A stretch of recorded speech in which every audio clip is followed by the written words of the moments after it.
നമസ്കാരം. ആദ്യമേ തന്നെ ഏവർക്കും പരിസ്ഥിതി ദിന ആശംസകൾ നേരുന്നു.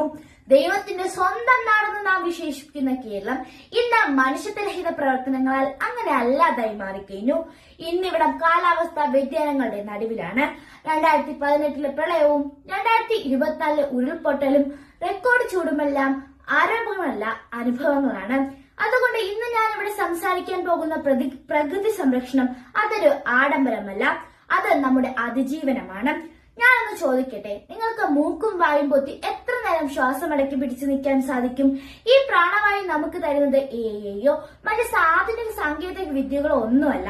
നമുക്ക് ചുറ്റുമുള്ള മാവും പ്ലാവും തുടങ്ങിയ മരങ്ങളും സസ്യങ്ങളും ഒക്കെയാണ്.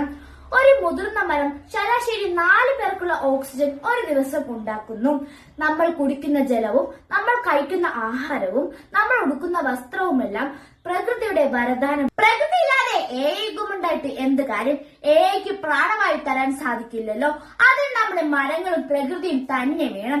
നിങ്ങൾ എന്നോട് ചോദിക്കും, നമുക്ക് എങ്ങനെ പ്രകൃതിയെ സംരക്ഷിക്കാം?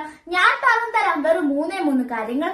ഒരു വൃക്ഷത്തൈ നടുക, നമ്മുടെ പിറന്നാളിന് ഒരു വൃക്ഷത്തൈ വീട്ടുമുറ്റം നടുക.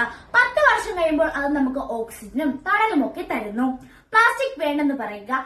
കടകളിലും മറ്റും പോകുമ്പോൾ ഒരു തുണിസഞ്ചി കയ്യിൽ കരുതുക. ഒരു പ്ലാസ്റ്റിക് കവർ ഉപേക്ഷിച്ചാൽ നിങ്ങൾക്ക് രക്ഷിക്കാൻ കഴിയുന്നത് ഒരു ജീവനാകാം. ജലം അമൂല്യമാണ്, അത് പാഴാക്കരുത്. അത് വളരെ കരുതലോടെ തന്നെ ഉപയോഗിക്കേണ്ടതാണ്. പ്രകൃതി സംരക്ഷണം പരിസ്ഥിതി പ്രവർത്തകരുടെ മാത്രം പണിയല്ല, അത് എന്റെയും നിങ്ങളുടെയും കടമയാണ്. അതുകൊണ്ട് ഈ പരിസ്ഥിതി ദിനത്തിൽ നമുക്കൊരു പ്രതിജ്ഞ എടുക്കാം. ഞാൻ ഭൂമിയുടെ കാവലാളാണ്.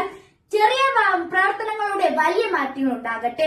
ഒന്നുകൂടി പറയുന്നു, ഭൂമി ഇല്ലാതെ ജീവനും ജീവിതവുമില്ല. നന്ദി, നമസ്കാരം.